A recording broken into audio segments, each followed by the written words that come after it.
शहजादी जहां आरा बेगम, एक शहजादी की गुमनाम बेबसी।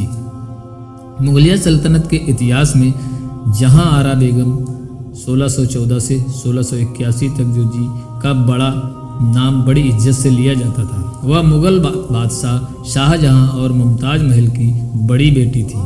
दोस्तों, वीडियो को स्किप मत करना, क्योंकि इन लोगों की कहानी सुन करके हम लोगों को यह भी तो देखना है कि क्या ज़िंदगी है और उसका नतीजा क्या होता है।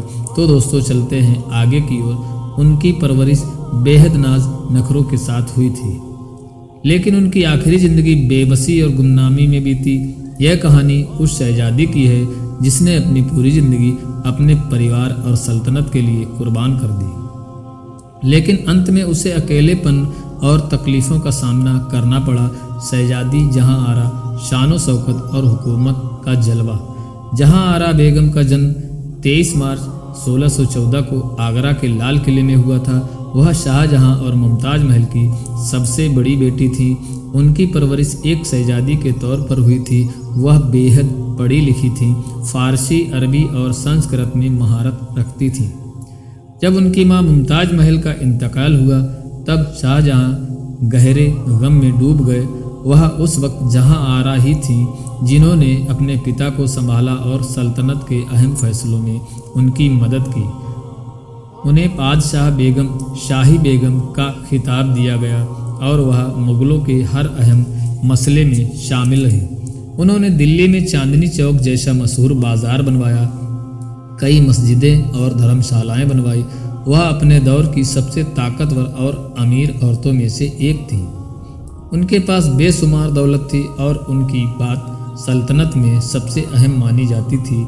शाहजहां की कैद और जहां आरा की बेबसी। लेकिन जहां आरा की ज़िंदगी हमेशा शानो शौकत में नहीं रही। जब औरंगजेब और दारा शिकोह के बीच शक्त के लिए जंग छिड़ी, तो उन्होंने अपने बड़े भाई दारा शिकोह का साथ दिया।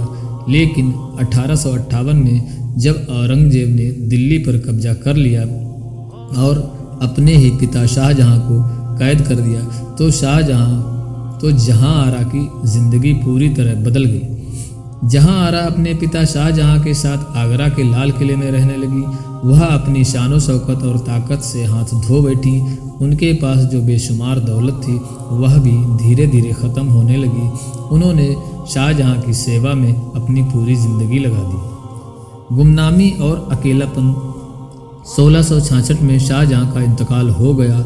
उनके बाद जहां आरा को औरंगजेब के दरबार में लाया गया, लेकिन उन्हें पहले जैसी इज्जत नहीं मिली। हालांकि औरंगजेब ने उन्हें कुछ जागीरें लौटाएं, लेकिन वह अपनी पुरानी ज़िंदगी में कभी नहीं लौट सकी।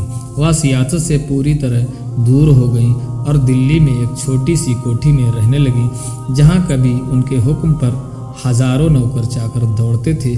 अब वहाँ सन्नाटा था। उन्होंने अपनी बाकी ज़िंदगी सूफ़ी मत और इबादत में बिता दी। 1681 में 67 साल की उम्र में जहां आरा बेगम इस दुनिया से चली गई। उनकी आखिरी ख्वाहिश थी कि उन्हें एक आम इंसान की तरह दफनाया जाए, इसलिए उनकी कब्र दिल्ली में निजामुद्दीन औलिया दरगाह के पास एक साधारण मकबरे में बनाई गई, जिस पर लिखा गया, या अल्लाह या गरीब, जहां आरा की कब्र है वह तेरी मेहरबानी की तलबगार है। सबक और नसीहत। जहां आरा बेगम की कहानी हमें यह सिखाती है कि सत्ता, ताकत और दौलत हमेशा किसी की नहीं रहती। वह एक वक्त पर हिंदुस्तान की सबसे ताकतवर औरतों में से एक थी, लेकिन उनकी आखिरी ज़िंदगी गुमनामी और बेबसी में कटी। यह कहानी मुग़ल सल्तनत के उस दौर की है जब खून के रिश्ते भी तख्त के लिए कुर्बान कर दिए जाते थे। जहां आरा बेगम ने अपने पिता और भाई के लिए सब कुछ कुर्बान कर दिया, लेकिन अंत में उन्हें अकेले और गरीबी में मरना पड़ा।